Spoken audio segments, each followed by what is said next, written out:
Magandang araw sa inyo, ay Profesor, na ang aking napili at napakinggan at panoorin na din yung So Many Colors at So Many Shapes. Ito yung nagpapakita sa ating kahit anumang kulay ng ating balat, dapat respetuhin pa rin natin ang bawat isa. Dahil hindi naman sa kulay nating balat ang basihan o batayan na kung paano mo na respetuhin ang tao. Hindi porket ikay sobrang itim, lalait-laitin mo na. Baga tawag yun is racism ba kumbaga sa English. Hindi ang porket ikay sobrang puti, dapat mo nang ipagkait ang iyong sarili sa iba or lait-laitin man ng mga kilala mo puting tao. Totoo na tayo mga Pilipino ay may halo-halong dugo, Amerikano, Hapon, may Chino, may Amerikano, Afrikano, lahat, diba? Doon na. Ngunit, ang pinaka-payo lang dun is, ay respetuhin natin ang bawat isa.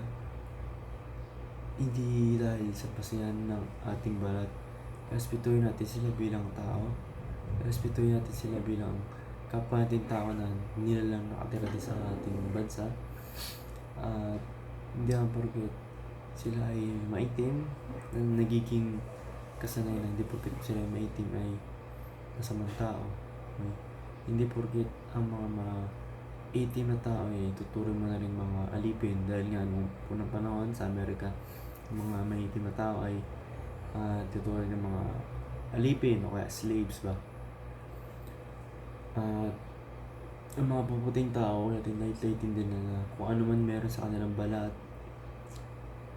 kung paano man sila maglakad o paano maglakad sa buhay nila. At sabi nga dito, so many colors ating balat, so many shapes, kung ano ka man, kung para sa akin dito ang basa ng so many shapes, kung ano ka, kung anong para sa akin siguro kasarian ng gender. Di natin masisim ang kanilang preferensya sa kanilang kasarian ng gender. Ngunit ang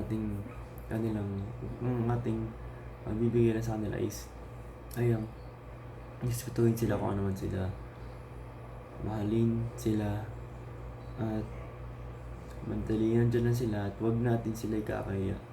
Dahil pinili nila yun, alam nila ang ginagawa nila. Hindi ko man sabi na pagtulak mo siya sa ganun. Ay sabi ko is mahalin mo yung tao. At ayun lang ang aking interpretasyon sa video at kanta ng kanta ng So Many Colors at So Many Shapes. Magandang umaga sa inyo at magandang araw.